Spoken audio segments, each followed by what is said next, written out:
America যদি একটি Islamic দলকে ক্ষমতায় চায় আর আরেকটি ইসলামিক দলকে মৌলবাদ বলে তাদেরকে কটাক্ষ করে বা তাদেরকে লাইমলাইটের বাইরে নিয়ে যেতে চায়, তাহলে বোঝা যায় এখানে কারা ইসলামিক দল মূলত। এই ইসলামী আন্দোলনের যে নেতাকর্মী তাদের খুশি হওয়ার কারণ কিছুই নাই, কারণ আপনাদের সামনে বড় দায়িত্ব আসতেছে। আপনাদেরকে অনেক কিছু সহ্য করতে হবে, ধৈর্য ধারণ করতে হবে, অনেক জুলুম নির্যাতন আপনাদের সামনে অপেক্ষা করতেছে। কারণ ইতিমধ্যে আপনারা কিন্তু মেইন স্ট্রিম যে মিডিয়াগুলো স্বৈরাচার তৈরি করে সেগুলো জামায়াত ইসলামীকে নিয়ে আমার যে প্রেডিকশন ছিল সেটা মোটামুটি অলরেডি বাস্তবায়ন হয়ে গেছে। কারণ আব্দুল্লাহ মোহাম্মদ তাহের তিনি যে আমেরিকান এম্বাসিতে গিয়ে যে তাদেরকে যে কথা দিয়ে আসছেন যে চরমোনাই অথবা ইসলামী আন্দোলনকে তাদের বিরুদ্ধে কিছু এক্সট্রিমিজম আছে সেখান থেকে তাদেরকে দূরে সরিয়ে আনবে, এই যে দায়িত্ব তিনি নিয়েছেন সেই দায়িত্বে অলমোস্ট তিনি সফল। কারণ আপনি এটা চিন্তা করেন একটা বিষয় যে ইসলামী আন্দোলন তারা একটি ইসলামিক দল, হুম, ইসলামিক সংগঠন। জামাত ইসলামী তারাও একটা ইসলামিক দল, ইসলামিক সংগঠন। তো আমেরিকা যদি একটি ইসলামিক দলকে ক্ষমতায় চায় আর আরেকটি ইসলামিক দলকে মৌলবাদ বলে তাদেরকে কটাক্ষ করে বা তাদেরকে লাইমলাইটের বাইরে নিয়ে যেতে চায়, তাহলে বোঝা যায় এখানে কারা ইসলামিক দল মূলত। কারণ আমেরিকা কখনো ইসলামের পক্ষে ছিল না। কারণ আমরা যে দেখি ফিলিস্তিন সহ সিরিয়া বিভিন্ন মুসলিম যে রাষ্ট্র কান্ট্রিগুলোতে, এমনকি সুদান পর্যন্ত, সেখানেও কিন্তু মুসলমানদের উপরে যে জুলুম অত্যাচার করা হয় এগুলো কিন্তু আমেরিকার মাধ্যমে করা হয়। তো এখানে যদি কোন মুসলিম রাষ্ট্রকে বা মুসলিম কোন গোষ্ঠীকে যদি আমেরিকা বা ইসলামিক যে সংগঠন, ইসলামের নামে যে সংগঠনগুলো, সেগুলোকে যদি আমেরিকা ক্ষমতায় চায় বা তাদের পক্ষপাতিত্ব করে, তাহলে বুঝতে হবে ডারমে কুছ কালা হে।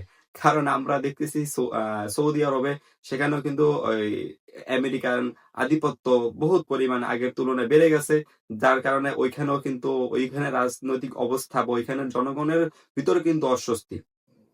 তো আমার কথা ছিল যে ইসলামী আন্দোলনকে যদি আমেরিকা তাদেরকে মৌলবাদ বলে আখ্যায়িত করে, এই কথা আমার না, এই কথা আব্দুল্লাহ মোহাম্মদ তাহেরের মুখেরই কথা।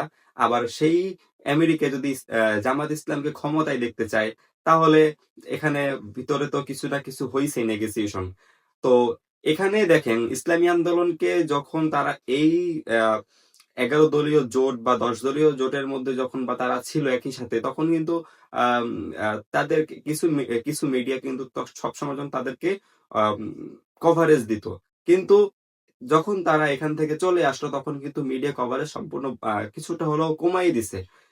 আবার দেখতেছি আহ, যেই মিডিয়াগুলো কখনো ইসলামের পক্ষে বা ইসলামী যে শরিয়া বিধিবিধান সেগুলোকে কখনো তারা ওইভাবে প্রচার করে না, সব সময়ের জন্য আলেম ওলামাদেরকে ট্যাগিং করে যে যে মিডিয়াগুলো, আবার সেই সমস্ত মিডিয়ার কিছু কিছু উল্লেখযোগ্য মিডিয়া কিন্তু আবার ইসলামী আন্দোলনকে ফ্রেমিং করতেছে।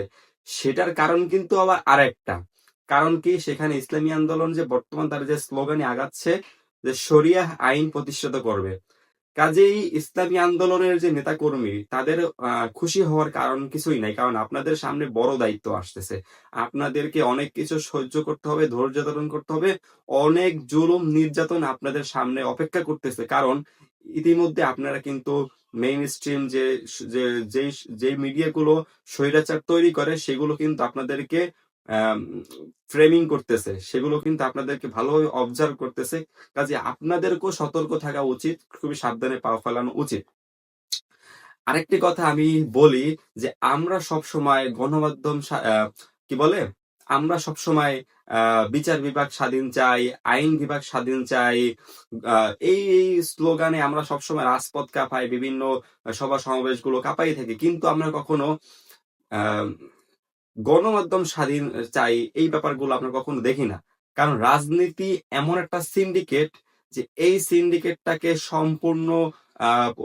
সম্পূর্ণরূপে কন্ট্রোল করা হচ্ছে গণমাধ্যম।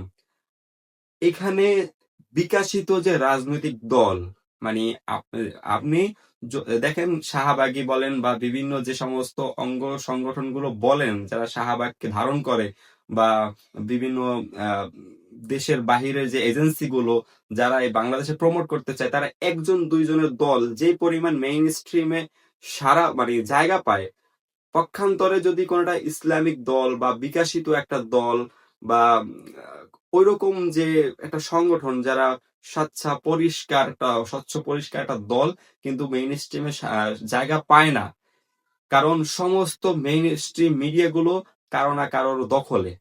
তো এই গণমাধ্যম কবে স্বাধীন হবে সেই ব্যাপারে কিন্তু আমাদের প্রচুর পরিমাণে আওয়াজ তুলতে হবে।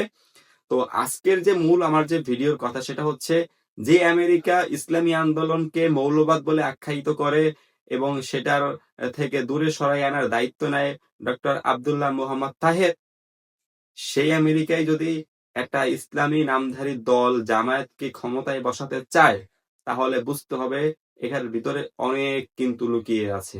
কাজে ইসলামী আন্দোলনের কর্মীদের এবং নেতা কর্মীদের খুবই সাবধানে কথা বলা উচিত, খুবই সাবধানে সামনে পা বাড়ানো উচিত। কারণ সামনে তাদের বহু জুলুম অত্যাচার নির্যাতন হয়তো সহ্য করতে হইতে পারে। কারণ ইতিমধ্যে আমরা দেখতে পাচ্ছি অতীতের যে মিডিয়াগুলো শরিয়াহ আইন বলার কারণে, ইসলামী মূল্যবোধ সমাজে প্রতিষ্ঠিত করার কারণে বা এই সমস্ত বক্তব্য দেওয়ার কারণে আলেম ওলামাদেরকে জঙ্গি, উগ্রবাদ, চরমপন্থী বলে ট্যাগিং করা হতো, সেই মিডিয়াগুলো দেখতেছি এখন ইসলামী আন্দোলনকে হাইলাইট করতেছে। এর ভিতরে অনেক রহস্য লুকিয়ে আছে। কাজেই ইসলামী আন্দোলনের নেতাকর্মীদের খুবই সাবধানে পাও ফেলা উচিত। তো আজ এ পর্যন্তই, দেখা হবে নতুন কোনো ভিডিওতে। আসসালামু আলাইকুম রহমতুল্লাহ।